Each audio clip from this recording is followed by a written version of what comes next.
내 주의 보혈은 정하고 정하다 내 죄를 정죄하신 주 나로라 하신다. 내가 주께로 지금 가오니 십자가의 보혈로 날 씻어 주소서. 약하고 추해도 주께로 나가면 힘 주시고 내 추함을 곧 씻어 주시네. 내가 주께로 지금 가오니 십자가의 보혈로 날 씻어 주소서. 나로라 하심은 온전한 믿음과 또 사랑함과 평안함 다 주려 함이라. 내가 주께로 지금 가오니 십자가의 보혈로 날 씻어 주소서.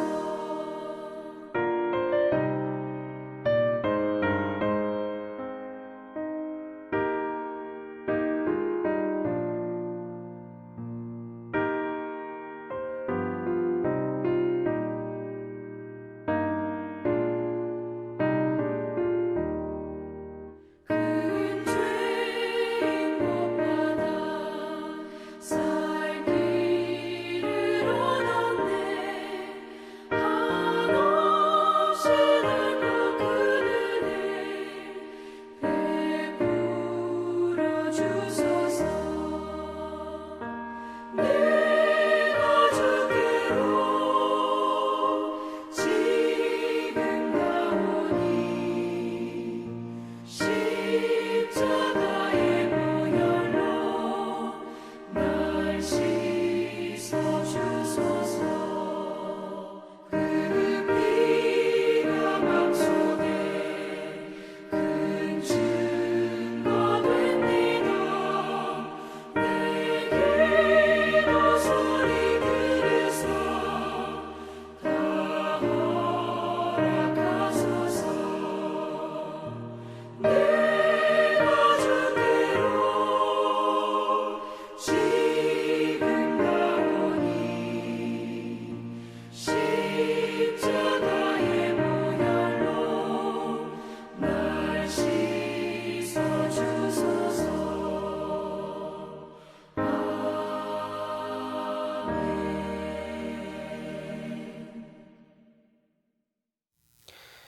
예, 오늘 창세기 10장의 내용은 9장까지 있었던 하나님의 홍수 심판의 모든 내용들이 끝나고 이제 노아의 그 가족들과 함께 새로운 인류가 시작되는 이제 그러한 내용입니다. 우리가 오늘 뒷부분만 읽었는데요.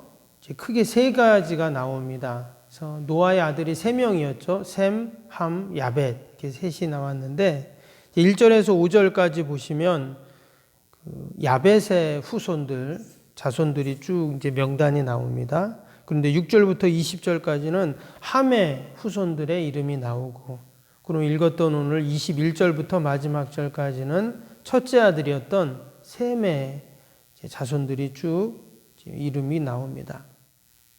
오늘 10장에 나오는 이 노아 후손들의 족보는요, 단순히 사람의 이름만 기록했다기보다는 여기 뭔가 의미가 있습니다. 예를 들어서 우리가 다 읽진 않았는데 앞에 보면 함의 후손들 중에 그 이름이 구스, 또 미스라임, 가나안, 오발 이런 이름들이 나오거든요. 여러분 구스 들어봤죠? 가나안 다 나라들 이름이잖아요. 그래서 이 자손들의 이름이 이제 나라가 됩니다. 그 말은 그 나라의 시조겠죠. 그리고 시작이 바로 이 셈, 함, 야벳, 노아의 아들들이 그 나라들의 시조가 됐다 하는 것입니다. 또 중간에 보면 가사, 니느웨, 시돈 또 이런 이름도 나오는데 이건 이제 도시들이죠. 도시의 이름이 되고 또 종족들의 이름이 됩니다.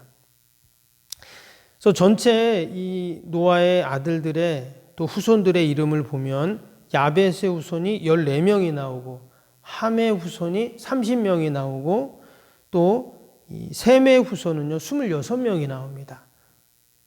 이보다 나중에는 더 많았겠지만 오늘 10장에 나오는 후손들의 이름은 도합 70명이 나옵니다.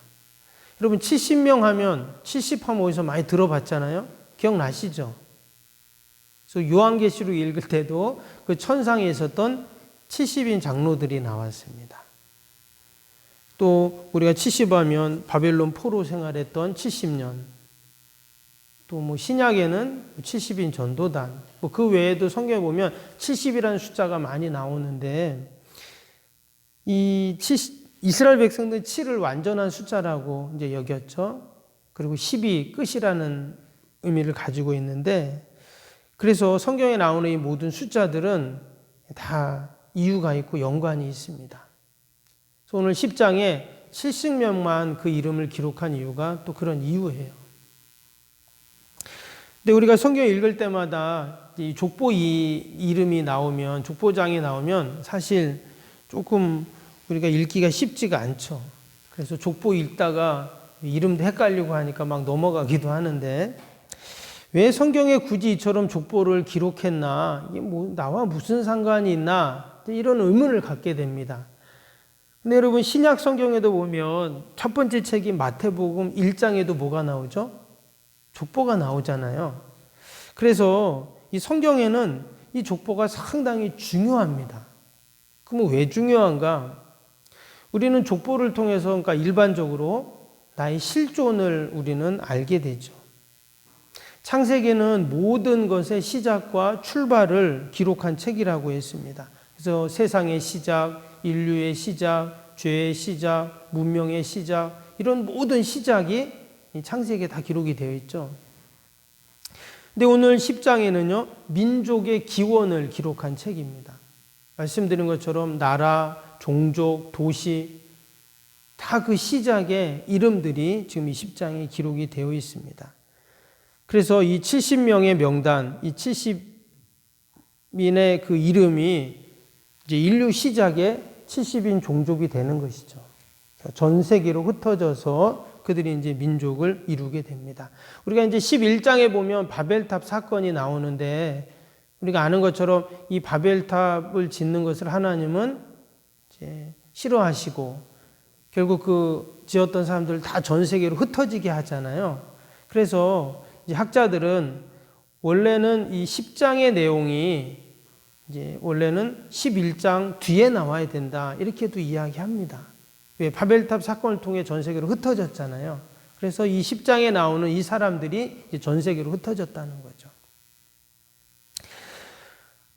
아무튼 우리는 이 오늘 노아의 자손들, 후손들의 이름들을 보면서 오늘 마지막 32절에 보니까 이런 말씀이 나와요. 31절 보시면 이들은 그 백성들의 족보를 따르면 노아 자손의 족속들이요 홍수 후에 이들에게서 그 땅의 백성들이 나누었더라 이렇게 나옵니다.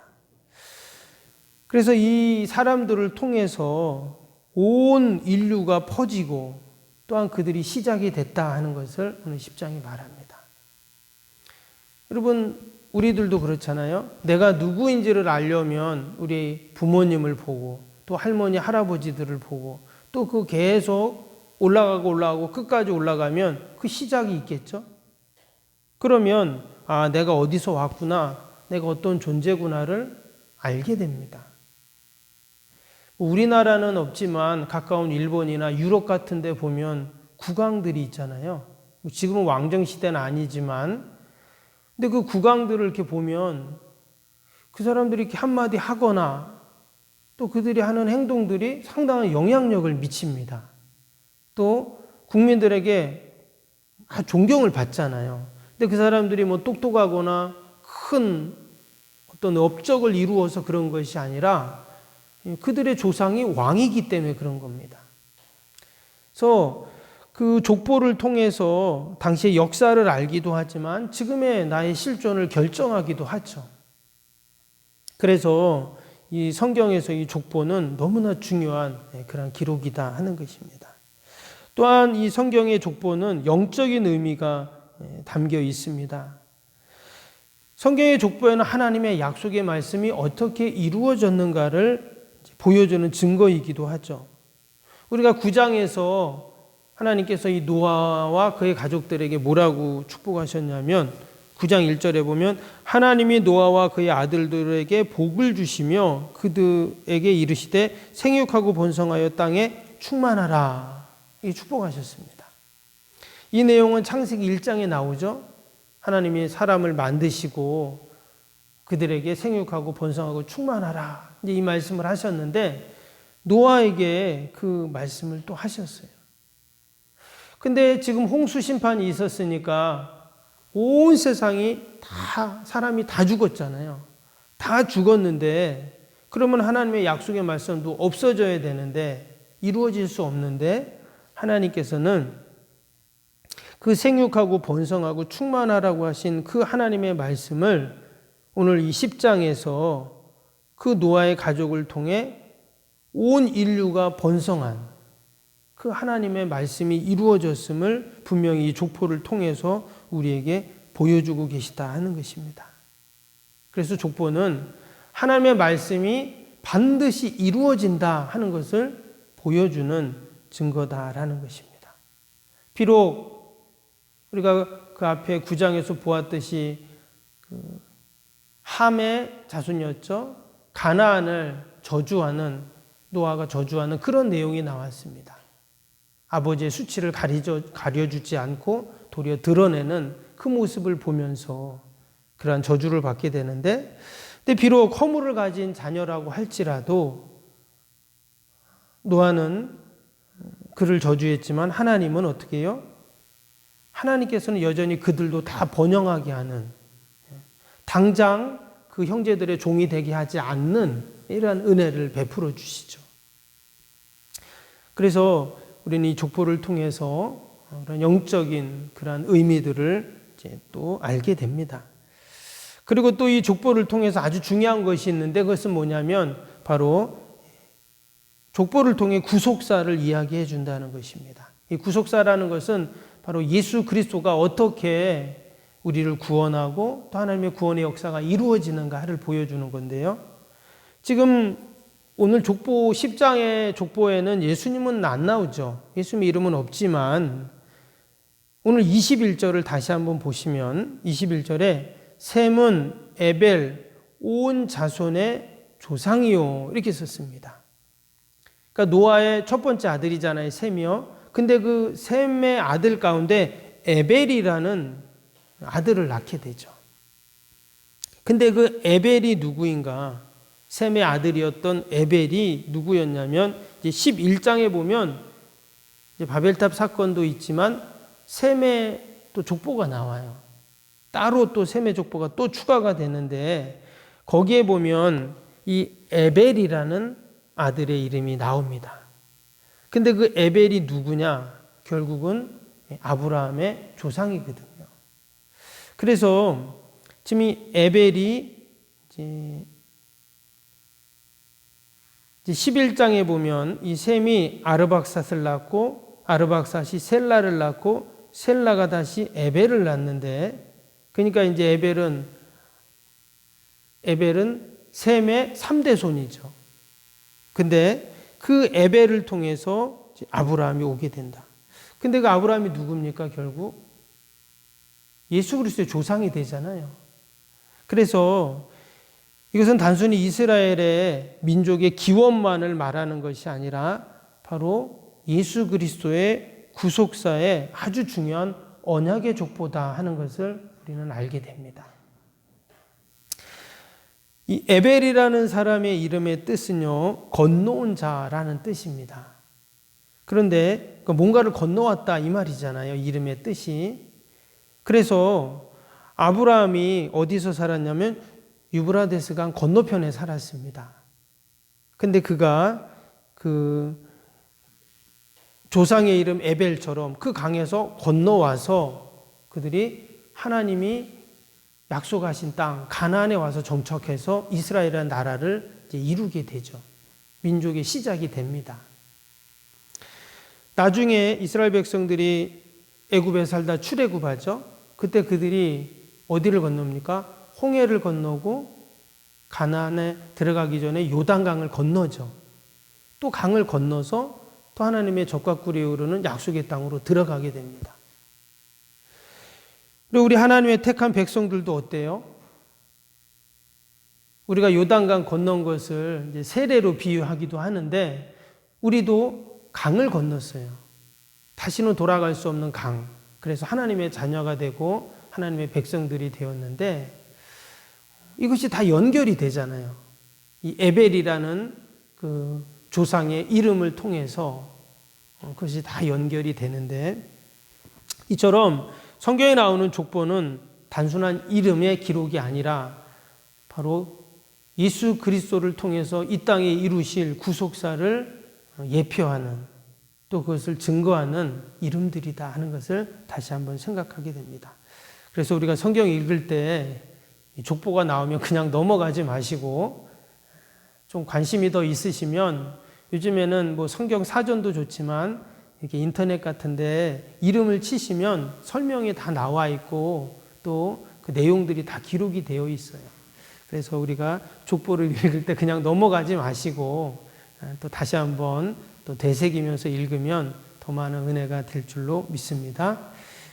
기도하겠습니다.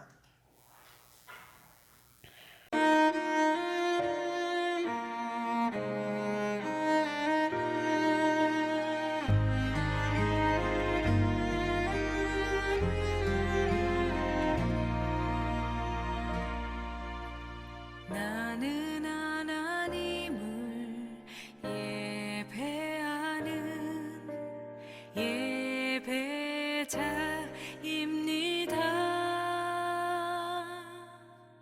내가 서 있는 곳 어디서나 하나님을 예배합니다. 나는 하나님을 예배하는 예배자입니다.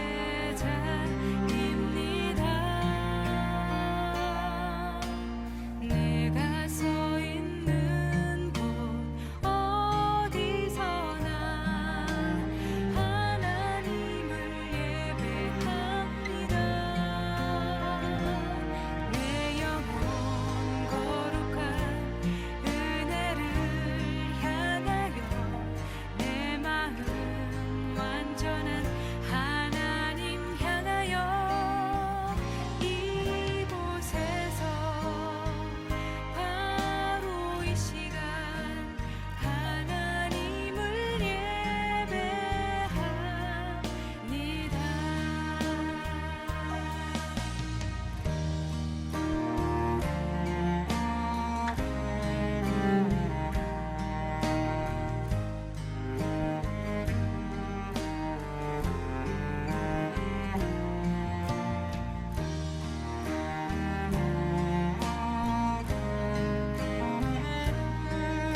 이 시간